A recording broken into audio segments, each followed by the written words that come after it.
Antiplatelet therapy in patients with coronary disease and type 2 diabetes. Definition: clopidogrel, prasugrel, and ticagrelor are antiplatelet drugs that act by inhibiting the platelet P2Y12 receptor. Any one of them is usually combined with low-dose aspirin as dual antiplatelet therapy in patients who have acute coronary syndromes or who are undergoing coronary stent implantation to decrease the risk of subsequent platelet-mediated thrombotic cardiovascular events. Patient basis, one would consider, of course, aspirin. That's the most commonly used, familiar, cheapest antiplatelet agent. And for chronic therapy, 81 milligrams a day is probably the way to go. My own preference is non-enteric coated, but I do know enteric coated is highly prevalent. A little bit of data suggesting that might interfere in some patients with the absorption and appropriate antiplatelet effects. But in general, 81 milligrams a day I think is the way to go. For chronic therapy, of course, in an acute setting, you want to load with 162 or 325, but in general, chronic therapy, 81. As far as, and that irreversibly inhibits the platelet for its lifespan of 7 to 10 days. As far as the other broad category of oral antiplatelets, I refer to oral ADP receptor antagonists, namely clopidogrel, which is now generic and most folks are familiar with, but also prasugrel, which is going into multiple generic forms these days, so the price is dropping there. And then ticagrelor, which is also an ADP receptor antagonist. Both prasugrel and ticagrelor are more potent than clopidogrel, and clinical studies show that at least for patients with acute coronary syndromes, they appear to be better. Prasugrel specifically, that better applies to ACS treated with stents from the Triton trial, and for ticagrelor, that better applies for ACS, where in the Plato trial, ticagrelor is found to be superior to clopidogrel, including lower cardiovascular mortality. So for that reason, some have favored ticagrelor as the preferred antiplatelet on top of aspirin in patients with ACS for a year at least. And the Pegasus trial with ticagrelor, a lower dose than the ACS dose, 60 milligrams BID of ticagrelor, 90 BID being the dose for that first draft ACS. But in Pegasus, patients with prior MI, 1 to 3 years prior, there was a benefit of ticagrelor 60 BID when added to aspirin versus aspirin alone in reducing ischemic events. In all cases, intensifying the regimen raises major bleeding risk, but in those populations, at least it seems to be worth it, that there's a reduction in important ischemic events even beyond the year after ACS. So in general, I'd say for ticagrelor, it's got the most data and in some respects the most robust data. And most recently, we've added to that with Themis and Themis PCI.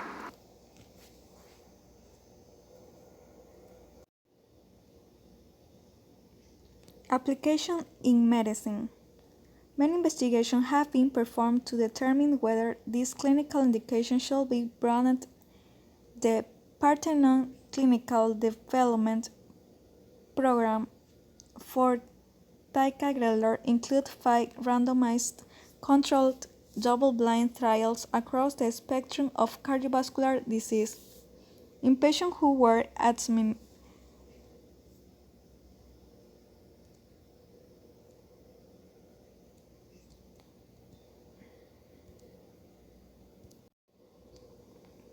Application in medicine.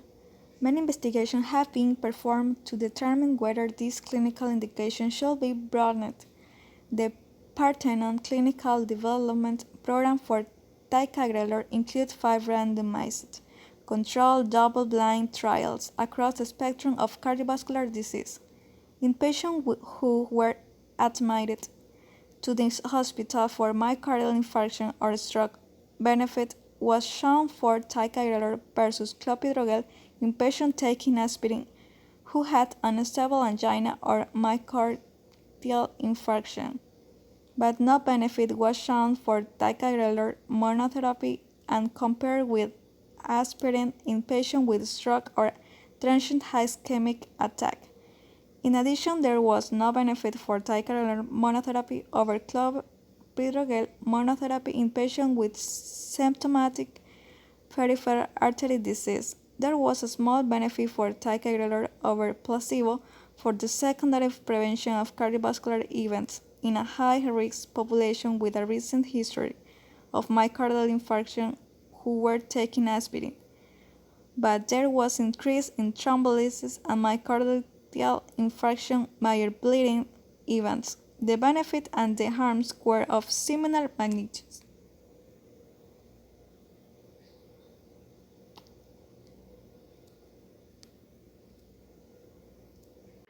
Done to date, over 19,000 patients randomized to either ticagrelor or placebo on top of low-dose aspirin. Specifically, these were patients with diabetes and stable chronic coronary artery disease. Patients with prior myocardial infarction or stroke were excluded. So these were patients who didn't have an indication for DAPT, who were randomized to ticagrelor or placebo and followed for a median of a little bit over 3.5 years. What we found in the primary composite endpoint of cardiovascular death, MI or stroke, was a significant 10% relative risk reduction. And we didn't really just stop there. There was, of course, an increase in major bleeding, as one would anticipate for a potent antiplatelet versus a placebo. But we wanted to see what patients within the overall large THEMIS trial might be the ones where we would really recommend use of either reinitiating or continuing aspirin, ticagrelor, or dual antiplatelet therapy in general.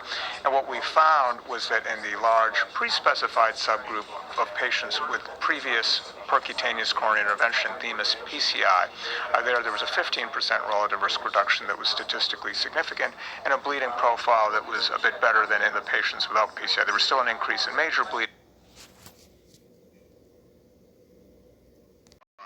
to either ticagrelor or placebo on top of low-dose aspirin. Specifically, these were patients with diabetes and stable chronic coronary artery disease. Patients with prior myocardial infarction or stroke were excluded. So these were patients who didn't have an indication for DAPT, who were randomized to ticagrelor or placebo and followed for a median of a little bit over 3.5 years. What we found in the primary composite endpoint of cardiovascular death, MI or stroke, was a significant 10% relative risk reduction. And we didn't really just stop there. There was, of course, an increase in major bleeding, as one would anticipate for a potent antiplatelet versus a placebo.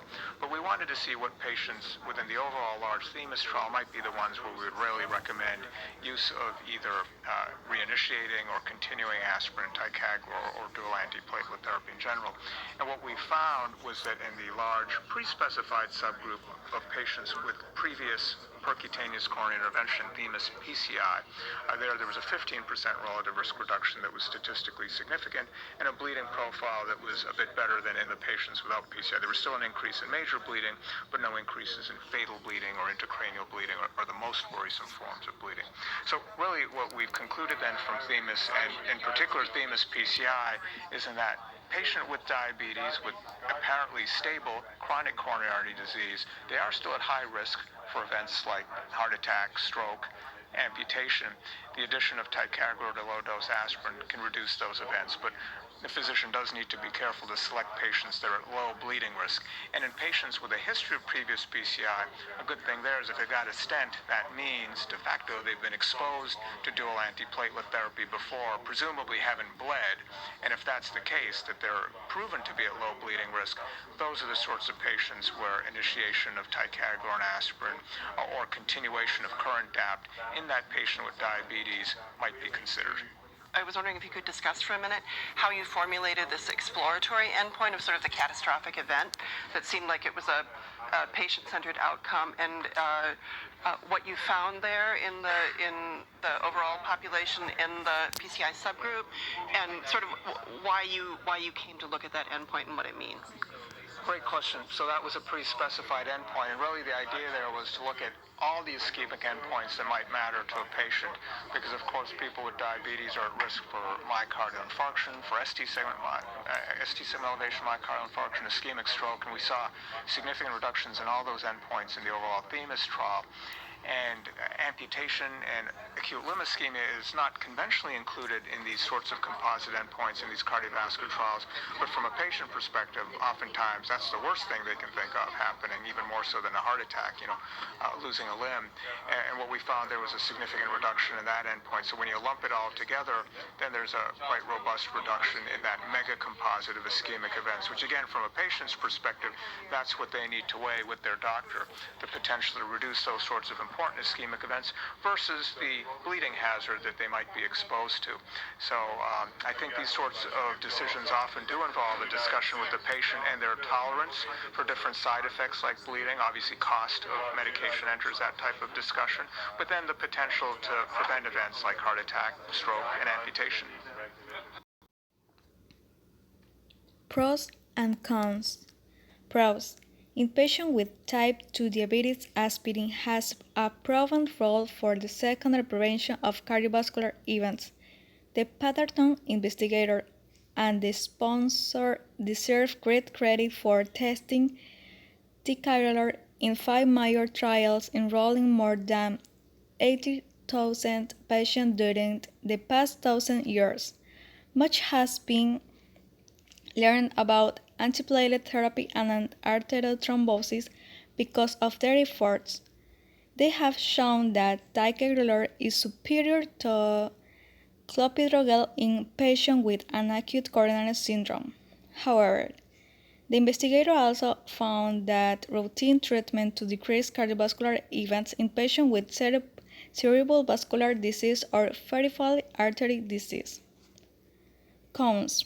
As well as long-term treatment of patients with myocardial infarction or with type 2 diabetes and no coronary artery disease may not have net benefit because of bleeding risks, along with possible additional side effects and increased cost. It may be possible to identify individuals patients who have an increased risk of thrombotic events and a reduced risk of bleeding for whom this trade-off may be advantageous, but for most patients with type 2 diabetes and non-coronary disease who fit the THEMIS enrollment criteria, the addition of ticagrelor to aspirin is not recommended.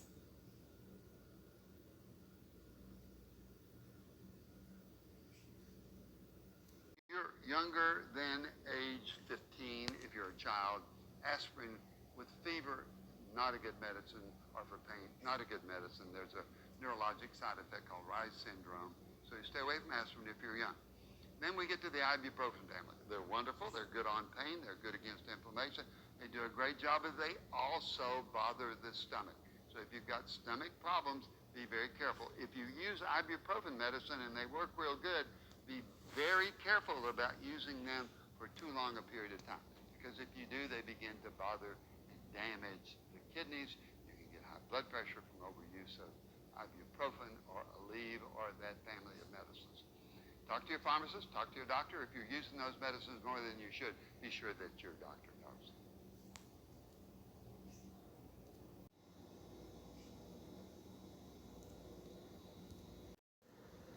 Issue applying in Ecuador. In Ecuador, patients with diabetes mellitus presenting with acute coronary syndrome and undergoing percutaneous coronary intervention derived enhanced benefit with dual antiplatelet therapy with prasugrel versus clopidogrel. The risk profile and treatment response to TAPT for medically managed ACS patients with diabetes mellitus remains uncertain.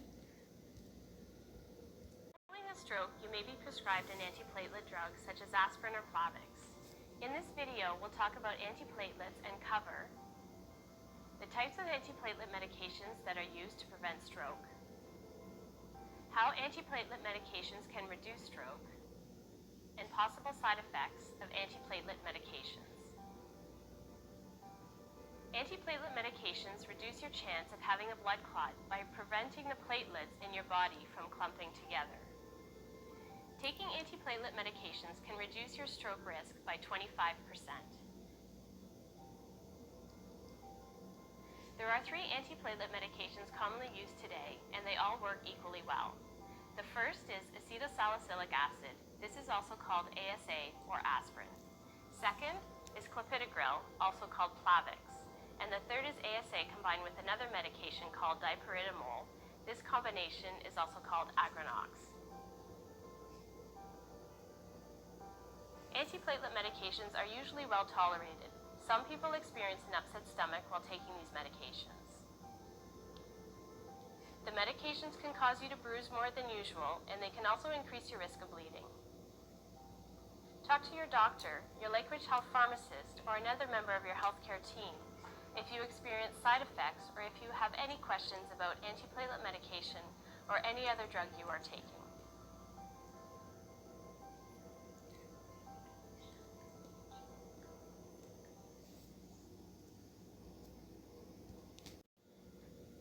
Conclusion. It may be possible to identify individual patients who have an increased risk for thrombotic events and reduced risk for bleeding for whom this trade-off may be advantageous. But for most patients with type 2 diabetes and no coronary disease who fit the THEMIS enrollment criteria, the addition of ticagrelor to aspirin is not recommended.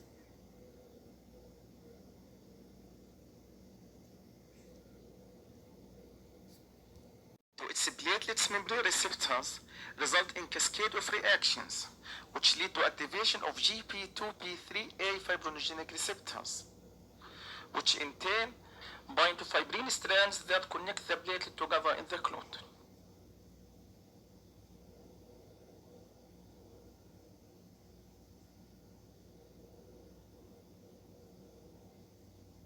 Additionally, thromboxane produced by COX-1 enzyme also activates fibrinogenic receptors.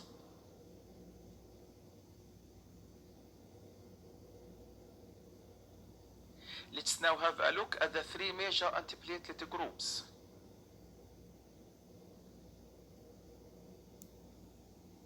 The blocking of ADP receptors will indirectly inhibit the activation of fibrinogenic receptors. Thus, platelet will not be able to bind to fibrin, and the platelet aggregation will be interrupted. Famous example of this group is clopidogrel.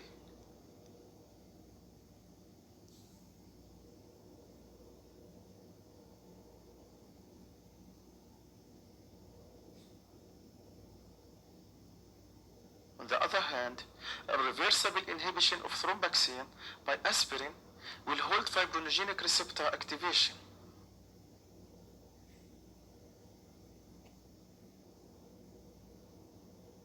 Finally, fibrinogenic receptor inhibitors such as abciximab are monoclonal antibodies that are directly block the receptors and inhibit fibrin binding.